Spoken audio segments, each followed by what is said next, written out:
मलाई एकदम इन्ट्रेस्ट लाग्यो मरिचको बिरुवाले। तर यो मरिचको बिरुवा गोर्खाको छापथोकमा रहेको मरिचको बिरुवा हो। यो धर्मदेव कोटा सरको फार्ममा छौँ अहिले हामी।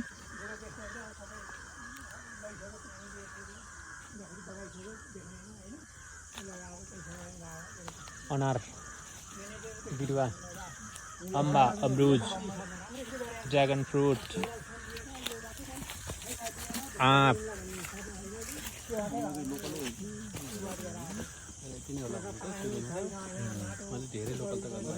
यो टिमुरको हो सर? के को काँडा हेर्नु त सर त्यत्रो सर के को हो यो? टिमुरकै जस्तो काँडा देखेर म टिमुरै लिची,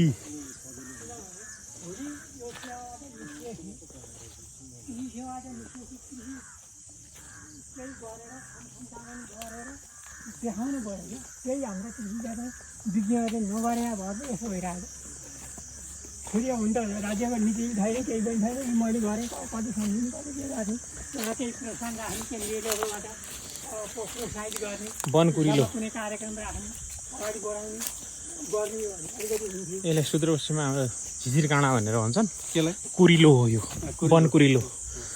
अनि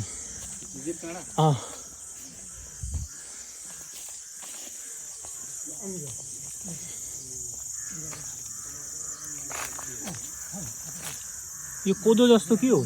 यो त घाँस हो त्यतिकै।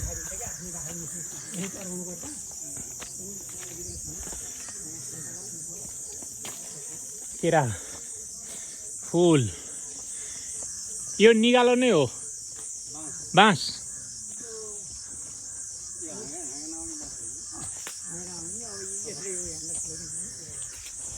एकदम चाहिँ सजिलो बाँस छ क्या यो गाउँका